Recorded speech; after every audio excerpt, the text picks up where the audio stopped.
Hello friends, सत्याग्रह study centre में स्वागत है आप लोगों का। कैसे हैं आप लोग?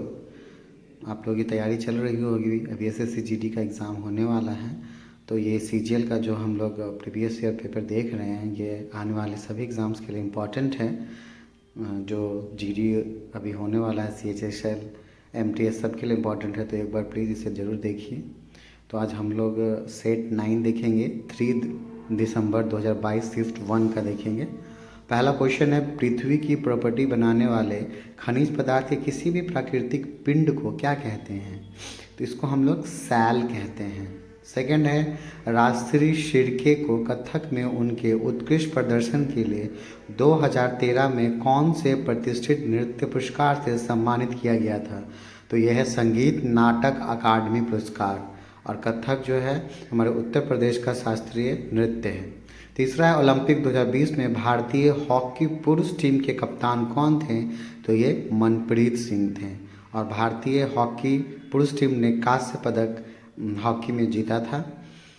चौथा है, हिंदुस्तानी शास्त्रीय संगीत के एक प्रतिपादक गंगूबाई हंगल एक प्रख्यात ख्याल गायिका थी जो हिंदुस्तानी संगीत के किस घराने से संबंधित थी? तो ये किराना घराना से संबंधित थी।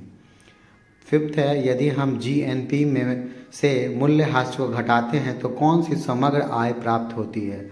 तो यह है शुद्ध राष्ट्रीय उत्पाद। 6 नंबर है, बोरक्स का रासायनिक सूत्र क्या है? तो Na2B4O7 10H2O। ये बहुत ही सिंपल क्वेश्चन था। 7 है, ओयो ने ग्रामीण पर्यटन पहल शुरू करने के लिए जम्मू और कश्मीर प्रशासन के साथ भागीदारी की है और इस पहल का नाम क्या रखा गया है? अतुल्य भारत का ताज। 8वां है, मुख्यमंत्री श्रमिक कल्याण प्रकल्प योजना अमित शाह द्वारा कहाँ की महिलाओं के लिए शुरू की गई थी? तो यह है त्रिपुरा की महिलाओं के लिए। 9वां है, हैंडबॉल में जो खिलाड़ी ड्रिबलिंग करना बंद कर देते उन्हें कितने समय के भीतर पास या शॉट देना होता है? तो यह है 3 सेकेंड। 10वां है, निम्नलिखित में कौन सा क्रम दिल्ली वंशों के संदर्भ में सही है? खलजी वंश, लोधी वंश, सैयद वंश। सेकंड में है तुगलक वंश, खलजी वंश, सैयद वंश। तीसरा में है राजपूत वंश, खिलजी वंश, तुगलक वंश। फोर्थ में प्रारंभिक तुर्की शासक, राजपूत वंश, खिलजी वंश। तो इसमें से सही जो दिल्ली वंशों के संदर्भ में सही है वो है राजपूत वंश पहले आए, फिर खिलजी वंश, फिर तुगलक वंश। 11वां है, निम्नलिखित में कौन सा ई कॉमर्स का वर्गीकरण नहीं है? B2C business to consumer, B2B business to business, D2D distributor to distributor, C2C consumer to consumer. तो इसमें कौन सा वर्गीकरण नहीं है? तो डिस्ट्रीब्यूटर टू डिस्ट्रीब्यूटर नहीं है। 12वां है, किसने अक्टूबर 2022 मेघालय के नए राज्यपाल के रूप में शपथ ली है? तो यह है BD मिश्रा। तो हमारे हर स्टेट के राज्यपाल और मुख्यमंत्री, इस टॉपिक को हमें देखना पड़ेगा क्योंकि इससे भी क्वेश्चंस पूछे जा रहे हैं। 13वां है, कोशिका विभाजन के कितने मुख्य प्रकार हैं? तो ये 2 प्रकार के होते हैं, माइटोसिस और मियोसिस। 14वां है, भारतीय राष्ट्रीय कांग्रेस का पहला सत्र कहाँ में आयोजित किया गया था? तो ये बॉम्बे में आयोजित हुआ था। 28 दिसंबर 1885 को इसकी स्थापना एओ ह्यूम के द्वारा की गई थी और इसके पहले राष्ट्रीय अध्यक्ष WC बैनर्जी बने थे और इसके पहले मुस्लिम अध्यक्ष जो है बदरुद्दीन तैयबजी बने थे और पहली महिला अध्यक्ष एनी बेसेंट बनी थी और पहले अंग्रेज इसके जो बने थे अध्यक्ष वो थे जॉर्ज यूले। 15 है, विद्युत धारा को किस नामक इकाई द्वारा व्यक्त किया जाता है? तो ये एम्पियर के द्वारा व्यक्त किया जाता है। 16वां है, स्थल मंडल कितना मोटा होता है? तो 10 से 200 किलोमीटर। 17 में है, निम्नलिखित में किसका संबंध संगीत वाद्य यंत्र संतूर से है? पंडित जसराज, पंडित हरिप्रसाद चौरसिया, पंडित रविशंकर प्रसाद, पंडित शिव कुमार शर्मा। तो यह है पंडित शिव कुमार शर्मा जिनका हाल में ही देहांत हुआ है। 18वां है, मैग्नीशियम ऑक्साइड का रासायनिक सूत्र क्या है? तो यह है MgO। 19वां में देखेंगे, संविधान कितने वर्ष से कम आयु के बच्चों कारखानों और खदानों जैसी खतरनाक नौकरियों में नियोजित करने से मना करता है? तो यह है 14 वर्ष से कम आयु के बच्चे। 20वां है, निम्नलिखित में कौन सा एक प्राकृतिक रेशा नहीं है? पहला जूट, लिनेन, रेयान और कपास। तो इसमें है रेयान जो है एक प्राकृतिक रेशा नहीं है। 21वां है क्वेश्चन, भारत के राष्ट्रपति के चुनाव के संदर्भ में निम्नलिखित में से कौन सा कथन सही नहीं है? पहला है, चुनाव आनुपातिक प्रतिनिधित्व के सिद्धांत के अनुसार होता है। दूसरा है, राष्ट्रपति का चुनाव 5 वर्ष की अवधि के लिए किया जाता है।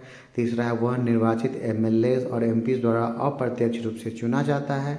चौथा है राष्ट्रपति के चुनाव के संबंध में सभी शंकाओं और विवादों की जांच और निर्णय सर्वोच्च न्यायालय और उच्च न्यायालय दोनों द्वारा किया जा सकता है। इसमें पूछा है कौन सा कथन सही नहीं है, तो यही जो चौथा हमारा कथन है ये गलत है, क्योंकि राष्ट्रपति के चुनाव के संबंध में सभी शंकाओं और विवादों की जांच केवल सर्वोच्च न्यायालय करता है। 22वां है किसे तमिलनाडु में 9 वर्ष के रूप में मनाया जाता है, तो यह है पुथांडु। 23वां है 11वीं शताब्दी के आरंभ में चोल राजा राजेंद्र प्रथम ने एक शिव मंदिर का निर्माण कराया और इसे किसने जब्त सूर्य पीठिका से भर दिया, तो यह चालुक्यों होगा इसका आंसर। फिर है 24वां निम्नलिखित में कौन सा पद कवि हरिसेन के पास नहीं था, महादंड नायक, संधि विग्रही, कुमारामात्य, नगर श्रेष्ठी। तो नगर श्रेष्ठी का जो पद था वो हरिसेन के पास नहीं था। और 25वां है कैल्शियम कार्बोनेट से बनी चट्टानों में पाया जाता है क्या, तो ये चूना पत्थर पाया जाता है। तो ये हमने सेट 9 के 25 क्वेश्चन को देखें। अगर आपको ये अच्छा लगा तो प्लीज़ लाइक करें। अब हम लोग नेक्स्ट 25 क्वेश्चन देखेंगे सेट 10 जो 3 दिसंबर 2022 सिर्फ 2 का है। पहला क्वेश्चन है शासक अलाउद्दीन खिलजी के शासनकाल में कितने प्रकार के कर थे, तो वो 3 प्रकार के थे। दूसरा है मिट्टी की नमी को बनाए रखने के लिए पौधों के बीच की अनावृत भूमि को जैव पदार्थ की एक परत से ढक दिया जाता है, इस विधि को क्या कहा जाता है, इसको मल्ब बनाना कहते हैं। तीसरा है युवा मामले और खेल मंत्रालय भारत सरकार द्वारा फिट इंडिया मूवमेंट किस वर्ष शुरू किया गया था, तो ये 2019 में शुरू किया गया था। चौथा है नारियल के रेशे युक्त छिलके किसके ऊतक के बने होते हैं, तो ये स्क्लेरेनिक काइमा का होता है। 5वां है पादप कोशिकाओं के बारे में निम्नलिखित में कौन सा विकल्प सही नहीं है। पहला है आमतौर पर सभी पादप कोशिकाओं में हरित तलवक क्लोरोप्लास्ट होता है। दूसरा है पादप कोशिकाएं समसूत्री विभाजन द्वारा विभाजित नहीं हो सकती हैं।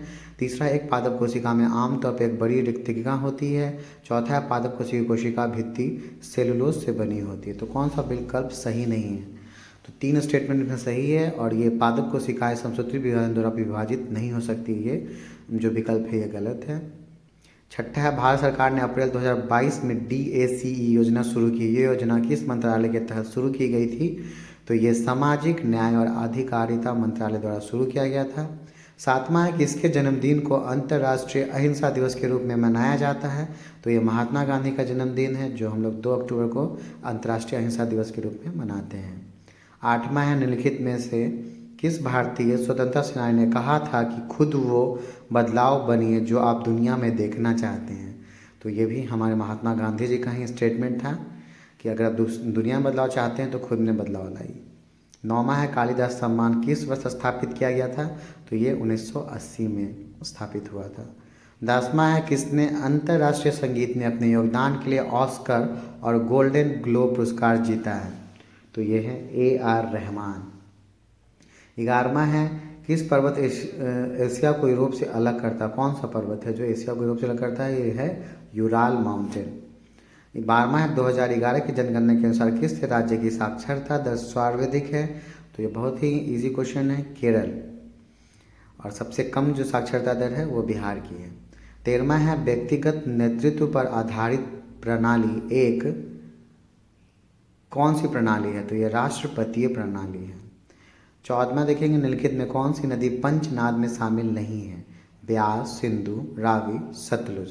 तो जो सिंधु नदी है वो पंचनाद में नहीं है, रावी है, सतलुज है, ब्यास है, ये सब पंचनाद में है। 15 में है पुरुषों के French open Rowland Garros tennis 2021 का फाइनल कब हुआ था, तो फ्रेंच ओपन हमने कल बताया था कि जून और जुलाई में होता है, तो इसका जो फाइनल मैच हुआ था 13 जून को हुआ था। तो ये एक बहुत ही टफ क्वेश्चन है क्योंकि इतना डेट हम याद करना मुश्किल है कि कितने जून को इसका फाइनल खेला गया था। अगर पूछा जाता किस महीने में हुआ, जैसे पिछले सिर्फ में हमने देखा था कि पूछा गया था कि ऑस्ट्रेलियन ओपन किस महीने में खेला जाता है, तो ये जनवरी में होता है। 16वां है केंद्रीय पेट्रोलियम और प्राकृतिक गैस मंत्री हरदीप सिंह पुरी ने कहाँ एशिया के सबसे बड़े कंप्रेस्ड बायोगैस CBG संयंत्र का उद्घाटन किया है, तो ये पंजाब में किया है।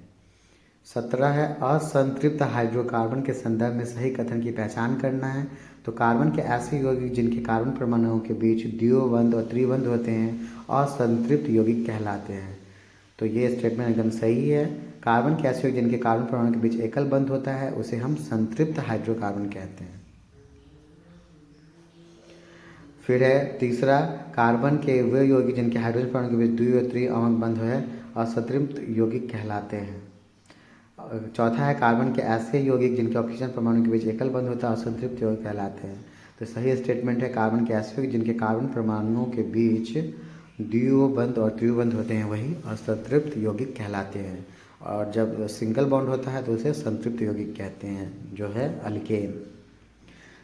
18 है, राष्ट्रकूट और चोल राजवंशों के दौरान कुछ महत्वपूर्ण प्रशासनिक पद आनुवांशिक बन गए थे। नगर श्रेष्ठी पद का क्या अर्थ था? तो नगर श्रेष्ठी का पद का अर्थ था शहर का व्यापारी। 19 है, परिवारों की व्यक्तिगत आय प्राप्त करने के लिए किसमें राष्ट्रीय आय में क्या राष्ट्रीय आय में जोड़ा जाता है? सरकार और फर्मों से भुगतान हस्तांतरण। 20वां है, किसने बड़ी संख्या में तत्वों का एक्सरे स्पेक्ट्रोस्कोपिक अध्ययन किया और दिखाया कि किसी तत्व द्वारा उत्सर्जित एक्सरे की आवृत्ति परमाणु द्रव्यमान के बजाय परमाणु संख्या जेड से संबंधित होती है? तो ये किसने दिखाया था? हेनरी मोसले ने। जो हमारा modern periodic table, father of modern periodic table मैनलिप्स को कहा जाता है, लेकिन जो हम लोग पीरियोडिक टेबल अभी इस्तेमाल करते हैं वो मोसले के द्वारा ही दिया गया था। 21वां, भारत में कौन सी पंचवर्षीय योजना मुख्य रूप से गरीबी हटाओ, रोजगार के अवसरों के सृजन और अन्य उद्देश्यों के साथ कृषि उत्पादन पर केंद्रित थी? तो ये पांचवी पंचवर्षीय योजना थी। 22वां है, लोकतंत्र के दो सबसे आवश्यक अधिकार कौन से हैं? तो यह है समानता और स्वतंत्रता। 23वां है, मार्च 2022 में स्त्री मनोरक्ष परियोजना किस केंद्रीय मंत्री द्वारा शुरू की गई थी? तो ये केंद्रीय महिला एवं बाल विकास मंत्री के द्वारा शुरू किया गया था। और स्मृति ईरानी अभी केंद्रीय महिला एवं बाल विकास मंत्री हैं। फिर है आपका जट जटिन किस भारतीय राज्य का लोक नृत्य है? तो ये हमारे बिहार का लोक नृत्य है। आज का ये अंतिम सवाल है 25वां, मुगल शासक औरंगजेब की मृत्यु किस वर्ष हुई थी? तो इसकी मृत्यु 1707 ईस्वी में हुई थी। तो ये आज हमने 50 क्वेश्चन देखा, जो कि अगर आपको अच्छा लगा तो प्लीज़ लाइक शेयर और सब्सक्राइब करें और यूं ही हमारे चैनल को देखते रहें और अपना प्यार देते रहें। धन्यवाद।